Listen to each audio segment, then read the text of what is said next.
Hey, what's up, guys? We're here with Mike Reilly, and he top 16'd a Pittsburgh regional over the weekend with Mannadium, and I just had to get his deck profile. It's a very, very strong, very innovative build, and I'm just going to let him take it away. Do you have any shout outs or thoughts before we get into the deck profile? No, I just think Mannadium right now with the growth of Unchained has opened the door for the deck a little bit. I think with all the attention on Unchained right now, and especially now that Cash is going to get hit, it's going to allow Mannadium to play a little bit more advantageously than it has been able to in the past. You're not going to see the D shifters as much, and you're not going to see Droll nearly as much because it is mostly a dead card against Unchained. Yeah. So I think it opens the door for us a little bit. And then we'll go over your matchups, but we'll do the deck profile first, then matchups, and yeah, we'll get into it. Is this a 40 card deck? Yes, it is 40 cards. Great. To start off, we'll start off with the basic stuff here. You're gonna play your. I play six, but I see some people play five. You could probably get away with five, but I like six because I like ultra consistency. But you get your three meek, and I do three torrid. You could probably do five, but I like I said, I like personally ultra consistency. And then of course you get your Visas. I play three Visas, and then here your standard three Rhymeheart.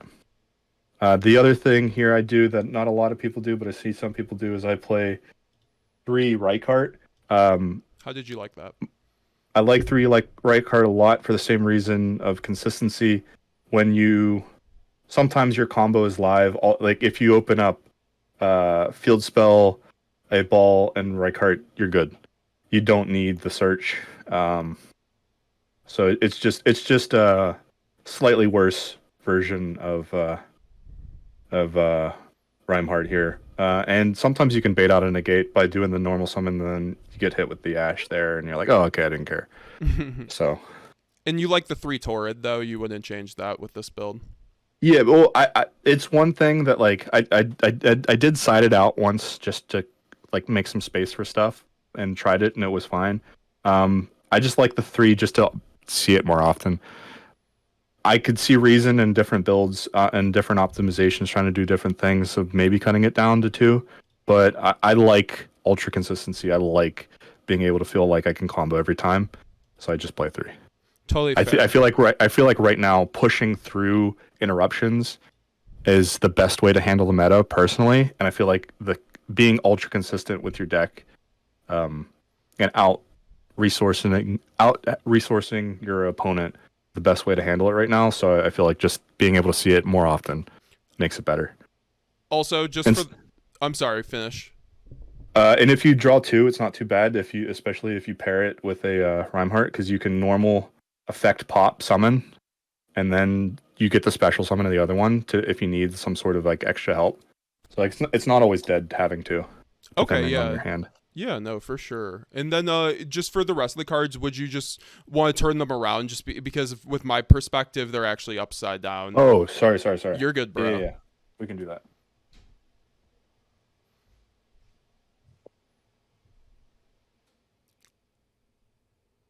Uh, Yep. So the next monster, the last one in the deck, is the only monster hand trap I'm playing in the main deck. Is three Droll.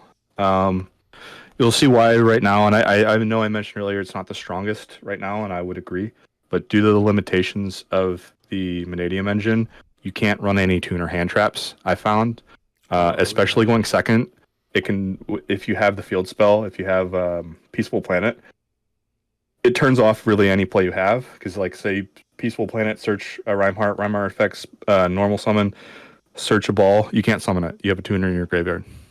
So the only reason I run Droll is because it's the only hand trap that does anything in this format. That's a monster that is a does anything really useful as far as stopping adding stuff to hand.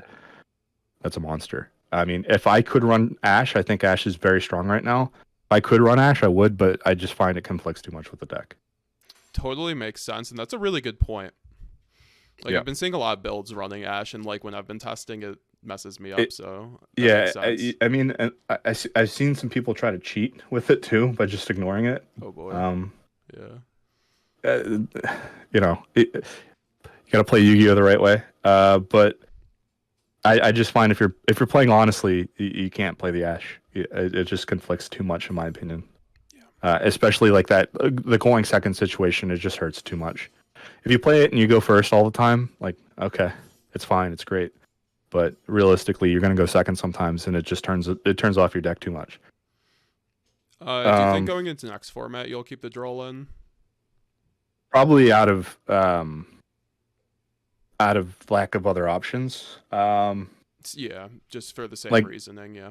just for the same reasoning. Like right now, it still does things, and depending on the Unchained opening, and this is very, very, very unlikely, but depending on the Unchained opening, it can hurt them.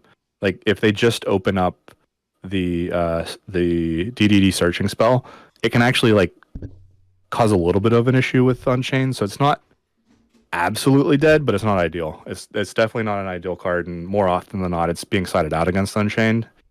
But it does enough in the meta to hurt other decks. Like Dragon Link is still going to exist. Like they got a slap on the wrist for the most part, so they're still going to be around, and they have a fairly favorable matchup against Unchained. So they're still going to be around, and Droll, as we know historically, is a good card against that. Yep. Mannadium, it's still like I think it's going to start seeing more play, so you're going to need it for that. And there's other decks, there's other matchups. Flu still exists, so it's still going to be live. Just maybe not as optimal as it was, say, 3, 4, 5 weeks ago, but still, it's still going to have use. I wish I could play Ash, like I said, but I just don't feel like you can in this deck optimally. Totally fair. Now for the spells in the deck, the archetype spells. I'm playing 2 Obsession. Yeah. A lot of people play 3. I play 2. I find that oftentimes you don't want to have 2 in your hand after using one. The other one's dead, and a lot of times, especially when you run 3 and 3 on your fairies, it's a good card to search off of the Reinhardt. So, like, if you're going to be searching, this is probably the target you're going for with it. Even if you already have the field spell, it's good to grab your trap early. So this gives you a way to grab it, and then it sets in graveyard to be a type of extension if you need be, or what have you. Play around nib with it. There's a couple different things you can do with it, but I feel like 3 isn't totally useful when you can search it a lot. And as you see, I have other ways to search it. If you don't have other ways to search it, yeah, probably play 3. It's a really good card. But if you're easily able to get it, 2 it's just fine. And then you go 3 of the field spell because it's one of the best cards in the deck as far as the engine's concerned. And then we're playing the Scareclaw, so you play the Scareclaw spells, the field spell, and then I play 2 Arrival. Arrival's first effects is not once per turn, so that's nice. If you open them both, it's not always dead. Mm-hmm. And it's nice to be able to, if you play one and you draw the other one off of your effect, it's still alive to draw and get that +1. So I feel like 2 is the right number there. I think a lot of people agree on that though. And then Rhoda. Rhoda's a good card because it helps you search, especially with Droll not being as prevalent. I think in this last week, Rhoda's nice. You can search all your guys. Just makes consistency a little bit better. But it is a card I find myself siding out into game 2s and 3s a lot more often because I feel like Droll still lingers in the side deck a good bit, and this card can make you lose to Droll. Same thing with Terraforming. Great to get your great to get your field spells, but for the same reason as Rhoda, especially more so, you search your field spell and then they Droll you, and now the field spells don't do anything really. Yep. So I find siding it out, especially going second, where I'd lose to a Droll a lot harder than even going first. So it's coming out because it's just, even though it's a consistency card, it just hurts if you get Drolled. Totally fair. to prevent being drolled, and to prevent a couple other things, 3 crossout. Crossout, I think, is a really good card right now. It's underutilized a lot right now, especially in this deck. You can do a few things with it that I don't think people are really thinking about. A lot of the really powerful cards right now are generic. That like a handful of cards are generically becoming good, and that means when the pool of cards that are being played gets smaller and smaller, this card gets better and better. One, everyone knows that's another reason I play Droll, but if I cross out Droll, you still live. You get to play. Another thing, though, I find out I'm crossing out a lot more is like Imperm, and then some of the weird board breakers in the format that are like generic going first or second, like some of the power cards you can cross out if you play the same copies. I actually crossed out a Rhoda just in the game stage. It just happened to work out, and I was like, oh, I've crossed out set, and you're playing Rhoda. Instead of me wasting a negate on with something else, I can hurt you by crossing out Rhoda. That's more of a one-off thing, but it is something that you in theory can do. Yep. So I think just with the pool of cards getting smaller and smaller and what's playable, this card gets more and more live. I technically lost to this card. One of my few losses of the day. My opponent set a bunch of back row and set up a decent board, and I opened up a feather duster, blew up his back row, but he had crossout designator as one of his sets, so he changed it and thought, what's one of the few cards that would beat me that we both might play? Yeah. And he called Triple Tactics Talent, which, as you'll see, I side, which was in my hand as one of the few cards allowing me to be able to potentially beat him. And because he did that, just took a complete shot in the dark. He hadn't seen me play it. He called the card in my hand and won the game because of it. So yeah, that's nuts. Yeah, no, it has utility across the board. It has utility. Oh, and I forgot. Another thing. It can technically be a combo piece in this deck. Yeah. Let's say you open up a scenario where you have like, I don't know, you have a hand with 2 Rhymeheart and one of your fairies. You do your normal, it gets ashed, right? Do your normal, gets ashed. That sucks. But you can still special your Meek, but depending on your extra deck, that might not do a whole lot. You can do the effect, summon, pop, bring back, and you can make a Dissipator, which I think is pretty standard that most people are playing right now. Yep. And then you can go cross out, send a Visa Starfrost, and then Dissipator, bring back Visa Starfrost, and you're off to the races. That's crazy to me, and for that reason, I feel like it really does warrant the space in the deck. Did you see many main deck Drolls? I did ask you this on Facebook. I saw 3 confirmed main deck Drolls, and then 2 that were potentially sided. I don't know if they're main deck or not, but I saw 5 Drolls over the 8-round tournament, so it was being played fairly often. The matchups in which I saw main deck Drolls were Chimera branded, the Purrely, and a Rescue Ace. Those were the decks that were maining Droll. Makes sense. The other ones that could have been, let me verify my list here. It was Labyrinth sided it. I think they sided it, and then it was the Unchained one that Unchained also potentially sided it. Okay. So 5 decks playing Droll, 3 at least in the main. 2 of those times I had a way to answer it. One of them being Called by the Grave. It's another card that I think is pretty decent right now. It's a card I actually keep in against Unchained because I don't have a lot of graveyard interruption. I've heard some people say this card's not good going second, and while I would normally agree with them, they were talking about it in the context of Unchained, and it's It's a decent card against Unchained. Their cards go into the graveyard, activate effects to do something. Called by the Grave. Like, Yep. I don't know what else to tell you. I think it's pretty decent. Is it amazing? No, but is it dead? Going second? No. And in a deck like Mannadium where you don't have a lot of graveyard interruption, I keep it in because why not? Yeah, the random gimmick puppets too and stuff like that. It's just Yeah, there stuff for. like that. It can do stuff.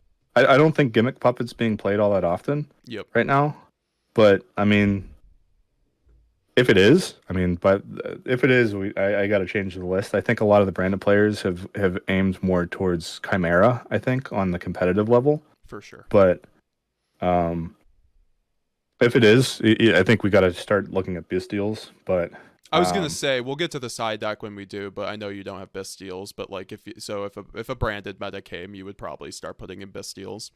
yeah, I really would like to put Bestials.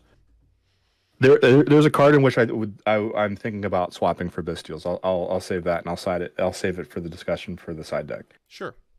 Um, and the last spell card that is really powerful, in my opinion, and the thing that helps this deck go is 3 Foolish Burial Goods.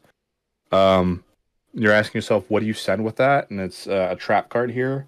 Trip Karma. Trip Karma is a crazy card.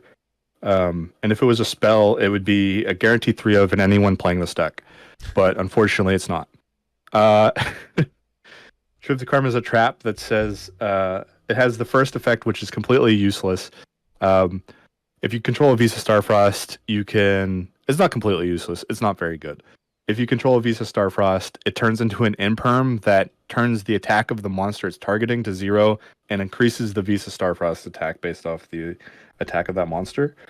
But its graveyard effect, on the other hand, is really powerful. If it's in a graveyard, you can banish it and search any card that mentions any spell or trap card that mentions Visa Starfrost in its text.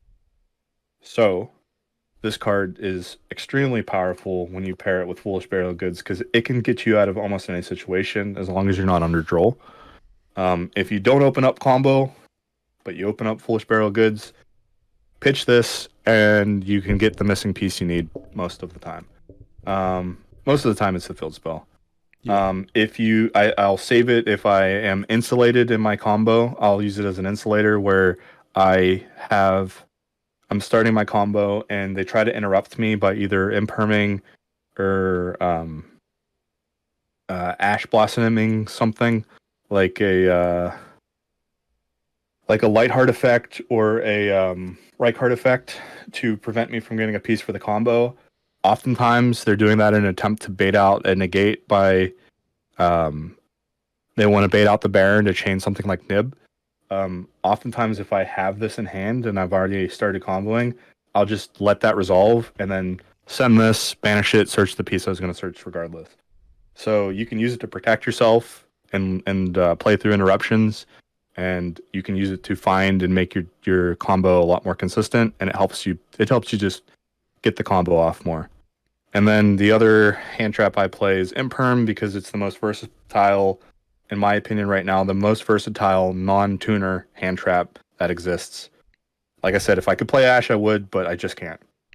Makes sense. I feel like it's decent going first, going second. It's not amazing. It oftentimes it's a 1-for-1, but sometimes 1-for-1s win you the game. I'd like to play something else in its place if there's something better. The only thing that comes close is Nibiru, and Nibiru doesn't have as wide of a spread, in my opinion, as Imperm does. A lot of decks can play under or around or through Nibiru right now, and Imperm at least gives you a chance to do something when Nibiru might be dead some matches. Nibiru is a really powerful card, and as you see, I'll side it, but right now I think Imperm just slightly edges it out. And then the last card in the deck for 40 main deck cards is the Reframing. Basically this is a searchable Solemn Judgment, in my opinion. I mean, you can't negate summons or anything, but it protects you so much, and this card is really easy to find, especially with the Foolish Burial Goods package. You see this a lot more, and this card by itself, being live so often, can just blow out games. It's really powerful, especially with the fact that it destroys the card, and it's your choice on whether it destroys the card or not. Like if you're playing against Unchained, you can just negate stuff and it doesn't destroy it. It's really powerful. So The reason we play this deck almost. yeah, it's one of the most powerful cards in the deck, and I'm surprised this card isn't seen more in other decks. Honestly, Agreed. It's generically powerful. Yeah. Like I don't know why Sword Soul wouldn't play this as a 3 of. I think it's really good. It's better than Ground Collapse, and they still play Ground Collapse. Exactly. I don't know. I think it's really underutilized, but they're lost. Anyway, that's the main deck, 40 cards. We'll do extra deck next. It's fairly standard except for like one thing you'll see. It's fairly standard for this type of build, but one thing I've gotten a few questions on, and there's some thought in it. We'll start off with the XL Synchro. Pretty standard. The Amoritas, pretty standard. Really good card. Dissipator, really good card. Pretty standard, I think. Baron, I don't know why you wouldn't be playing it. This is a card that I've got some questions on in place of another card. Cheng Ying. I'm playing Cheng Ying over something like Chaos Angel, not because I don't have it. I do have it. I got that question a lot. Cheng Ying is, I think, slightly better. Well, I think is a decent bit better due to the meta right now because it is able to non-targeting banish not only from the field but the graveyard, and it can prevent itself from destruction. I think there's a lot of non-monster destruction in the format right now, and especially with Unchained, like this card and the Ice Jade here are two cards that really, really give Unchained a hard time. Excuse me. Being able to turn off their ability to destroy my monsters against Unchained is very strong, and the ability to make them pay for it after the fact by banishing 2 of their resources is really powerful, and reducing the attack of all their monsters while increasing the attack of this guy. So that makes it so they really can't swing over, and they really can't interact with me in a meaningful way if I am able to get these 2 guys out. They got to have something like a Dark Ruler no more, realistically, because oftentimes if they do a like an Imperm or something, I'm going to chain this to protect, and it's still going to put them in an awkward situation. And best case scenario, they can trade a crash with me. But realistically, this card puts them in, these 2 in tandem, put them in a very sticky situation if you're able to get them to stick. Do you make those? Oh, I'm sorry, finish your thought. I think you can, going second into their board, you gotta play it smart, and you gotta try to bait them out and to do things and try to get them to hit certain things. But if you're able to get one of these against them going second, it's still gonna once again put them in a sticky situation. But if you get these together against them, it's a really, like, it should be a guaranteed win. It should be a guaranteed win. And I like I said, I think Chaos Angel right now is only good against decks that only really have monster interruptions, and the only one that I feel is prevalent enough to really even consider it is Purrely. Like, they have all the spells and everything, but they don't do anything meaningful to my cards. Their only real interruption is with their monsters, and that's the only time I miss Chaos Angel. I feel like this card does almost everything I need Chaos Angel to do. Yeah. Would you ever try to find maybe room for Chaos Angel, maybe with this new meta coming up with purrely? With the new meta, if I have to change what I'm doing as far as the strategy, probably. But right now the extra deck's pretty tight. Like, I would also love in an ideal world to have the one extra card to play Stardust with the XL. Of course. As silly as that is, but I just don't have the space. So I would think I'd honestly consider the Stardust, because the fact that I can make a protected, uninterruptible, like unaffected by everything, like a Towers card of either Baron, Dissipate, like any of these of choice, is really powerful and just as good as Chaos Angel, because you really only need Chaos Angel to stick for one turn. and this gives me the ability to make any of these essentially a Chaos Angel. So if anything, I would go to the Stardust before even considering Chaos Angel, because all of these are very well. Dissipator's not generic, but these three are very generic to make, and not all the time do you have the a way to make an actually useful Chaos Angel either. So you can do it, but I just feel like the value for it right now, it's going to have to be a fairly significant change, in my opinion, to make it worth playing over something else. Makes sense.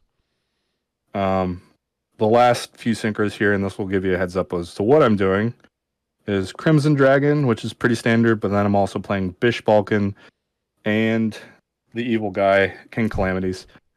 Yeah, I'm that guy. I'm going for that combo. I think it's really strong right now. I think there's not a whole lot of going second interruptions on my opponent's turn that can do anything to legitimately stop this. A lot of people will say, "Oh, well, it's just gimmicky. It's not going to win." Well, if they don't see it coming, it's definitely going to win. Yep. If this becomes more and more and more common, something and there starts to become more commonly game plans to handle this, then it might be time to change. But until then, I think this is really strong. A lot of the meta is focused on breaking boards when this doesn't give you the opportunity to, unless you have something chainable. And right now, most decks don't. Cards like Forbidden Droplet, Super Poly, and then you'd have to have 3 of anything else, really. That, like, cards that are quick effect and unrespondable are the only ways to do it. And it's got to be in the case of a Forbidden Droplet, they've got to send not only a monster but also a trap to really turn this off. So yeah. So you because you're going to have 2 Omni Negates behind this if you're doing this combo normally without any major interruptions, because the nature of it is you've got to have 2 ways. You got to have 3 interruptions to stop this from happening, and I don't see any decks realistically right now doing that. The only one card that can do it. I guess this will be the warning. I don't like giving it out, but I mean, people figured out is Super Poly, and I'll let you figure out what you need to make with it. But the only real answer to this is Super Poly, and not every deck can do that. And the decks that really lose to this are decks that probably can't afford to do Super Poly anyway, so they'd have to make real concessions to their deck to be able to do it. So that's interesting. I think philosophy. It's really good. Yeah, so for right now, it's really good just until people start getting if it becomes more prevalent. But yeah. How many times did you Calamity Lock during the event? Once every match. I think I did 8 of them. Like, it's super consistent. That's crazy. No, that's not. Through hand traps and everything. Like, it's super consistent. Like, I play 4 ways to out hand traps, and then I also play ways in my deck to play through them. So I'm getting to this more often than not. And then if I don't, I can change my combo to end on something substantial regardless. Like, oh no, you took this play away from me. Well, you still got to deal with Dissipator, Baron, Apo, and the trap. Like, it's still a decent end board, more than decent. So as I said, I mentioned this earlier. You got this Lightheart, really good. A lot of people would like to imperm for some reason. I'm not quite sure why they wait for that, but they hold it. I found like at least 3 times people tried to hold the imperm for this. That's interesting. Okay, it's interesting. I didn't think it was very good, but cool card, comes back, gives you a body. Oftentimes it gives you an extra body to make Apo. Even a few times when I've been drolled, I was going into this just to get the resource to come back to make Apo. So the fact it comes back is really cool. Cross Sheep, this is the thing I'm probably bridging into Apo with more often than not. And then there's Apo. And then here's another weird tech card, Unchained Abomination. The thinking in this is I'm making Unchained Abomination when I'm doing my Bish Balkan Calamity combo. And this is insurance for if the worst case scenario against doing the Calamities, you do it, they go whatever and set 5 and say good luck, and they pass it to you. Well, I want to start picking their back row apart before they even get a chance to activate those cards. So in their end phase, I'm going to at least pop 1. So now they're down to 4. And no one's playing Eldritch right now, so they're probably not going to get anything from that. And then on my turn, with the end board, you'll have the Primitive Planet to pop 1. You'll have Baron to pop 1. He can pop 1, and you'll probably have 2 negates. So you've got 5 interruptions for 4 cards. And whatever you have in hand.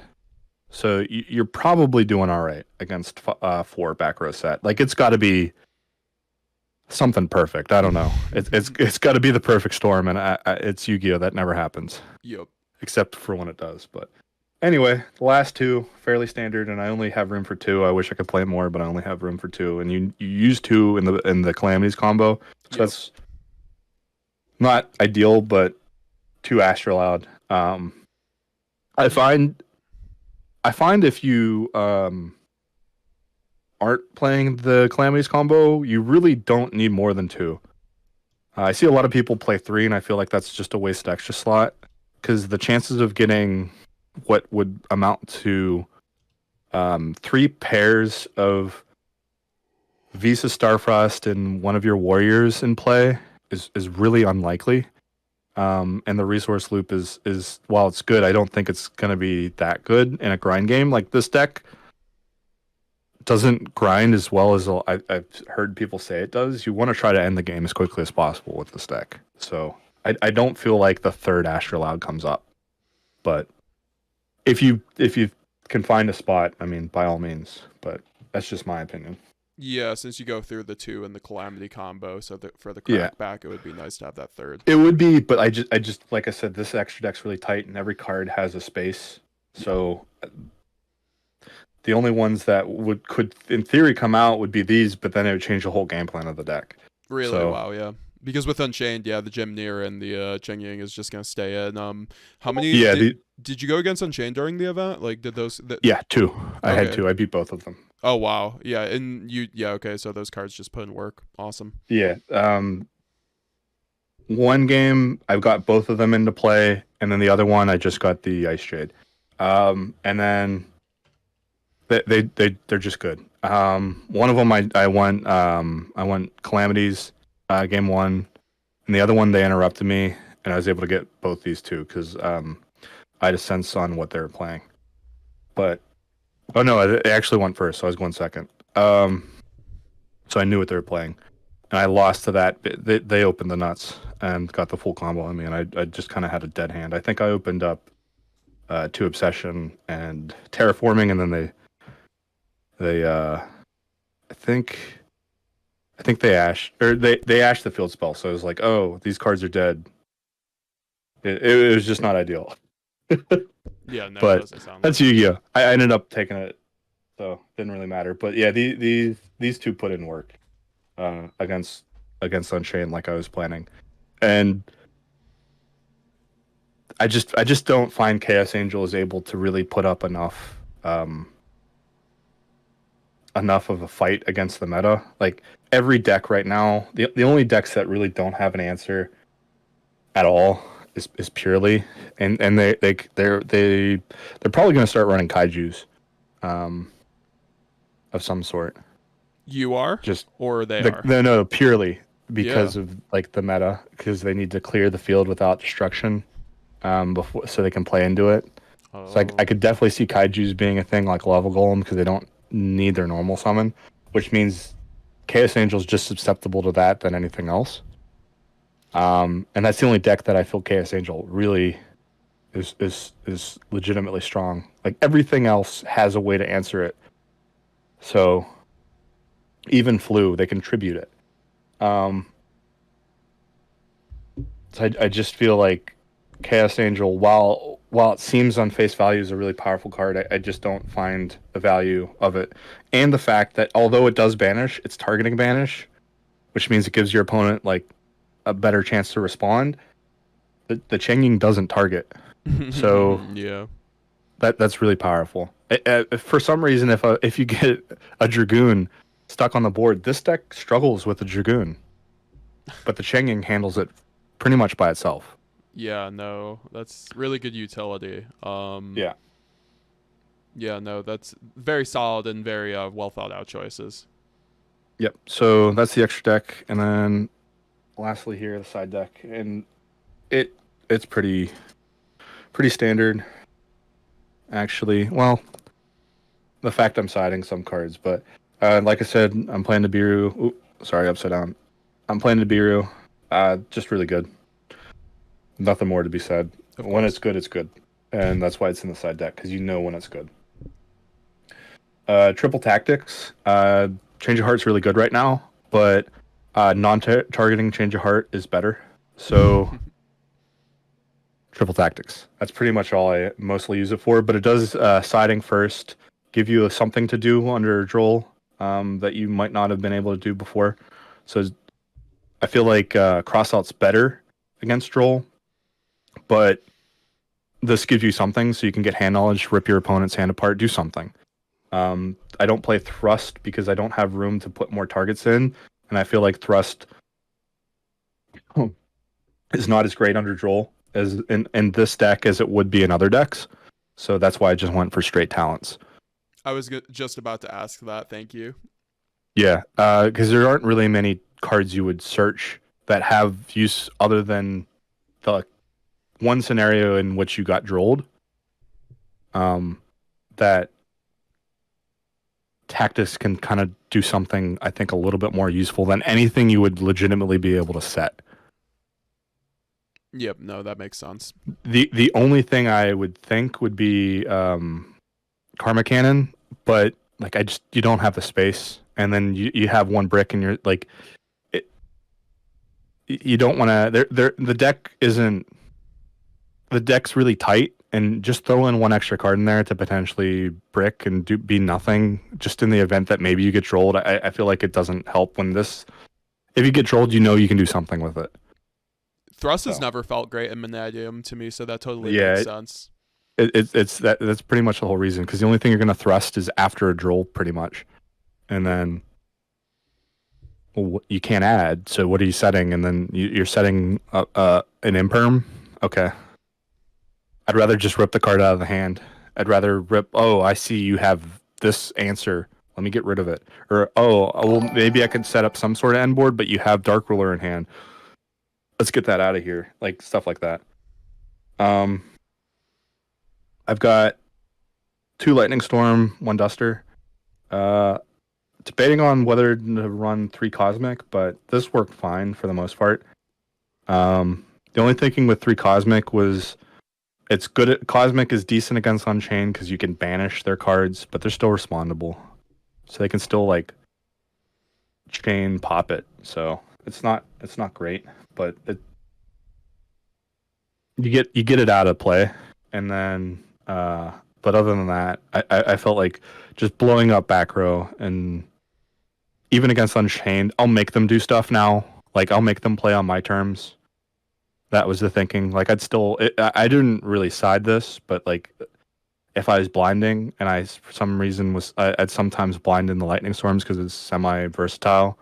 If it was Unchained, I felt okay hitting the back row blind just to make them do things without it getting actual resources from it.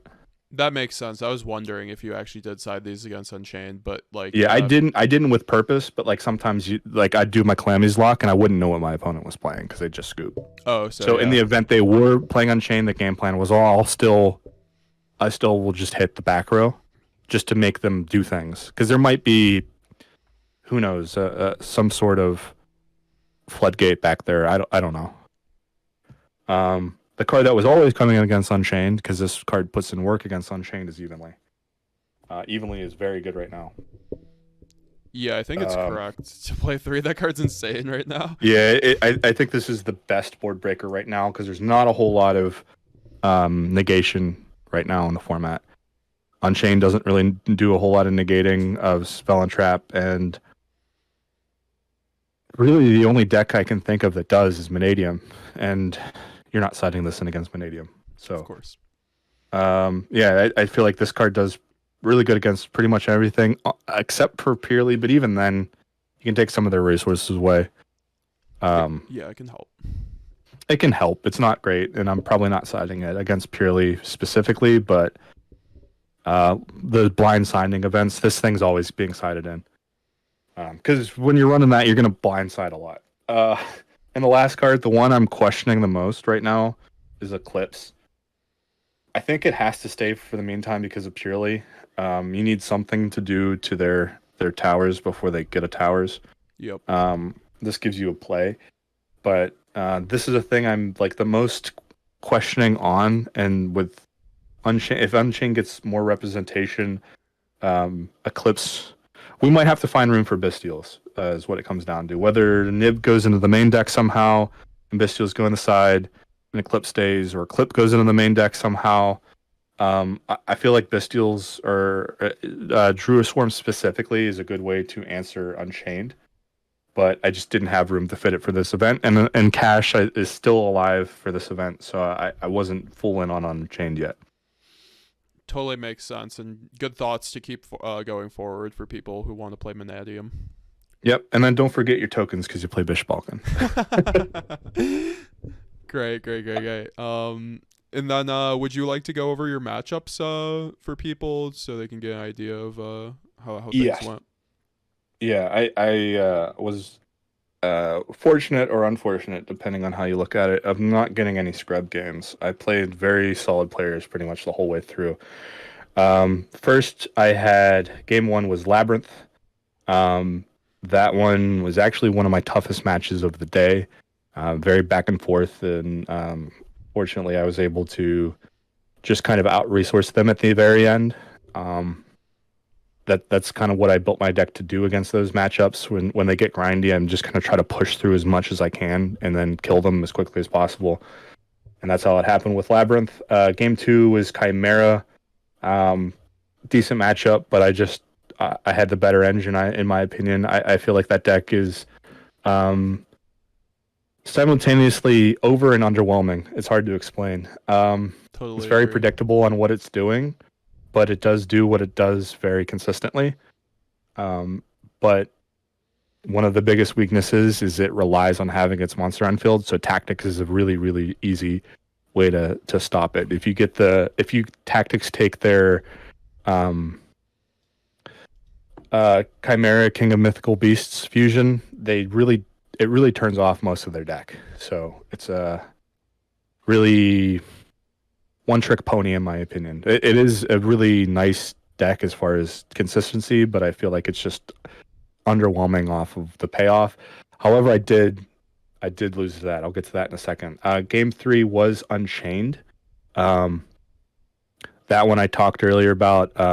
You get the two boss monsters in play against them, and they really don't have a legitimate recourse to stop it within their own engine. They got to go to something else like Book of Eclipse and Dark Ruler No More, Imperm, I guess. But oftentimes, by the time I set those guys up, Imperm isn't really going to be effective.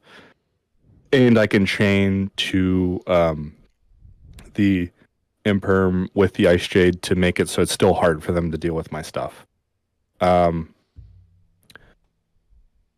next matchup was the loss where I lost to Triple Tactics talent, being sent off of a crosstalk designator, which was Chimera. A really good player piling that deck. The guy ended up going undefeated and taking the event. Oh, wow. So, really good player. I went to Lightning Stormer's back row. He sent, he had Crosstalk Designator sent, called Tactics, thinking, what's the only card in my deck that we would both potentially play and that would win him the game? And he was right because I had one in my hand and that was my way to kill him. And I just couldn't finish it out because of that. So, really great call by him, and that's why he won first place. He did great. Yeah. Game 5, kashtira, just kind of went off on him, did the standard combo stuff. We do have a favorable matchup under Shifter because of the Ice Jade. you can make the Ice Jade and then Ice Jade effect, turn off the shifter, and then play normally. That's something I don't see a lot of people do, but that is a thing you can do under the deck. Oh, that's It really didn't cool. come up. Yeah. It didn't come up, but it is a thing you can do. So it is a game plan. Typically, when you do that, you do turn off the calamities, but you do put up a substantial end board. And kashtira doesn't play through the Ice Jade very well. Once you put the Ice Jade up, it takes most of their plays away, and they really just become a Zeus Turbo deck, and you can get rid of that fairly easily, especially if you have the counter trap.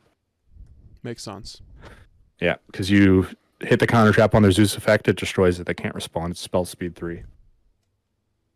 And then game 6, Unchained. Another matchup against Unchained. That one was a little bit more grindy, but once again, I was able to get one of the two guys a stick. It's really hard for them to deal with. And I think I did calamities them, and then they blinded. They just scooped. I won the die roll on that one. So that one was more often than not. If I won the die roll and I was able to do the calamities, I won every game that I did that. Because it's just like a free game at that point. Yeah, there's no main deck outs. Yeah. There's not a lot of people, like there's no main deck outs right now. Game 7, it was purely. That was kind of the one ugly game for me, and I didn't draw very optimal hands. And the guy against me, he didn't make any mistakes, played very well. I think he ended up being top 8 as well. So he played very well, and I didn't have optimal hands, and I think he drolled me, he drolled me twice, and it was just very hard for me to win. And that was like the one ugly win or ugly loss of the day. Yeah, there's not a whole lot you can do about double droll. There's not a whole lot. Yeah, he had droll. I didn't have an answer, and that was pretty much it. I didn't have hands that could play through anything. I couldn't set up anything legitimate. And then last game of the day, match 8 was against Rescue Ace, and fairly standard. I think that deck is neat, but it is another one-trick pony deck. You hit their boss monster with like an imperm or some sort of interruption, and they don't really have a whole lot to set up after the fact. He wasn't playing the Link build where they link and get an Omni Negate off of the Firewall Dragons. So that's the only other thing they can do that really gives them anything special, in my opinion. And he either wasn't playing it or didn't have a line to go into it. I thought he would have been might have been able to in the games, but he didn't. And I just calamity him game 1, and then game 2 I just played through his stuff. It was nothing to write home against. So that was the whole tournament. I finished 16th out of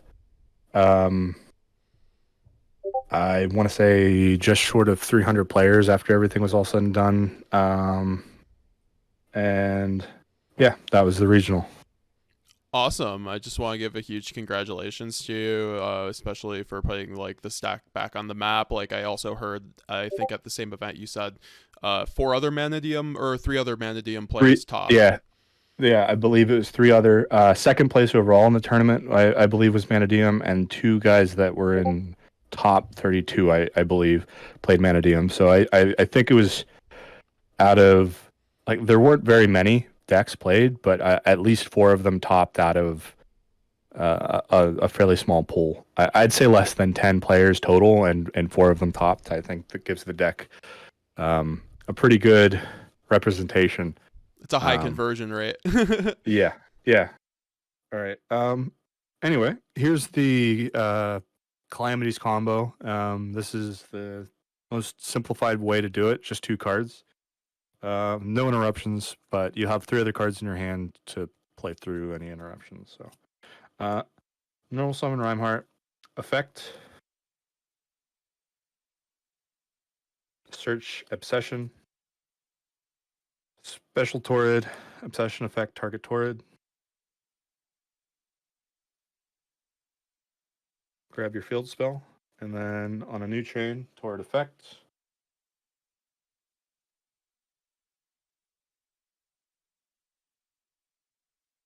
Summon your Meek. activate Peaceful Planet, search your Visa Starfrost. Visa Starfrost, target Meek, pop, Meek effect. Do not chain your planet. That's huge for Nibiru. Summon another Meek. Doesn't matter if you modulate this one. Now, straight into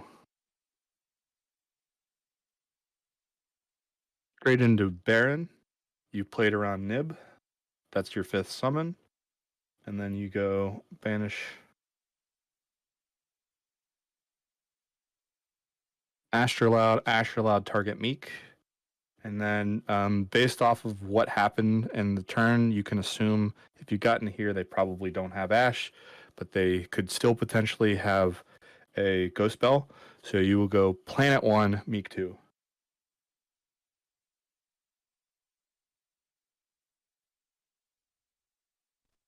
Get your Meek, make sure you place it either here or here, and modulate its level to a level 4. And then summon your other Meek. Synchro these two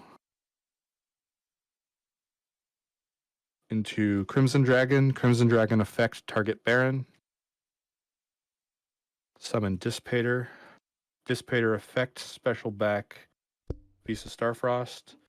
Starfrost, link off into Lightheart. Lightheart effect.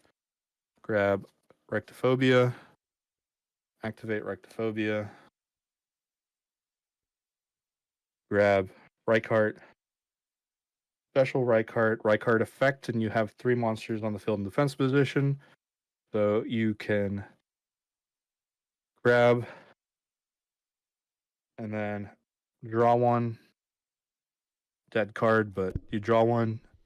Activate a rival, target Visas special. Link into Amaritas. You can do this the other way around, but it doesn't really matter. But you can link into Cross Sheep. It doesn't matter the order in which you do those 2 actions. And then from here, you clean it up with another Astraloud into the link zone. Cross Sheep effect. Special back one of your tuners. And then the order, once again, doesn't matter. I like to actually here go make Bish Balkan, so I have some emergency interruption, or sorry, do Bish Balkan, and then do Crimson Dragon, but in the grand scheme, it doesn't really matter here. I forgot off the Amaritas effect to search the trap. You want to do that? Oh, you're good. Yeah, definitely. And so here you do Bish Balkan effect. You give your opponent 2 tokens and yourself 2 tokens, and you link these 2 off into Abomination with your Cross Sheep, and then you go. They're in defense position, and you have Crimson Dragon in defense position. So you go Primitive Planet effect, pop one of the tokens, Unchain Abomination effect, chain, pop the other token. So now they have no monsters, and you have a Baron, a Reframing, a pop in their end phase, and you make this guy in their draw phase. So you're protected, and you have 4 cards in hand. So there could be other cards that you've sided into that help protect it. You could have imperms in here as well to help back up your board. It could be a lot of things. You have 4 cards in your hand. Off of 2 cards. Yeah, off of 2 cards. That's great. And this is why you did this is exactly how you got it off, like 8 times during a whole event. That's crazy to me. Like, no, yeah, it's very consistent. Yeah, I did it every game, every match, at least once. One of them I lost. I did it, but I lost the reframing due to them like trying. I think they were trying to bait out the Baron for a nib, and I just I think they ashed the Amaritas, and I just said, "Do you know what? Okay." And they were like, "Oh crap," And so like that's one thing you got to be careful. If you're in the middle of the combo, you got to be mindful that they might try to like Ash Imperm, something like that. Like they're gonna try to bait you with Ash or Imperm or something to then hit you with the Nibiru, and you've got to be mindful on that possibility, and if you can still do the combo or not. But it's hyper consistent. The deck is just straight gas, and you can do it all day long. You wouldn't run it any other way. Right now, no. And then also because we didn't get this on the original recording, you don't like imaginings. I don't like imaginings. No. The main reason is it helps you lose the droll if your opponent is on it. It's a zeros hum card.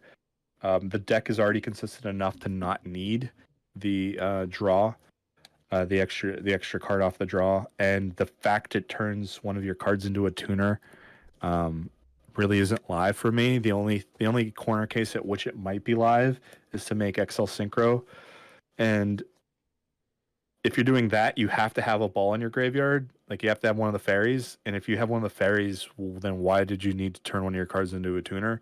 It's a very corner case thing, and in my opinion, not worth it. I just find it doesn't really do anything for this list. Maybe a different build, but with this going for the calamities, it gives you nothing. Yeah, wonderful, and looking forward to see what you have cooking next format. I think this will you stuck with this, or do you think the stack going into the next ban list will be pretty good? They didn't hit calamities, so I mean, as long as that card's legal and we can make it fairly easily and consistently, it's going to be hard not to play it, especially now that one of the few decks that can kind of turn that off from the get-go, being Cash, is not going to be viable, because as soon as you de-shifter me, I lose the calamities lock. I can still put up an end board, but I can't just convert the win off of that. So as soon as that is gone, like I'm still going to have the calamities lock, and if not, it's going to be more, and it's just going to make my siding a little bit more narrow. It gives me more options to make adjustments on the deck, change numbers, ratios, consistencies.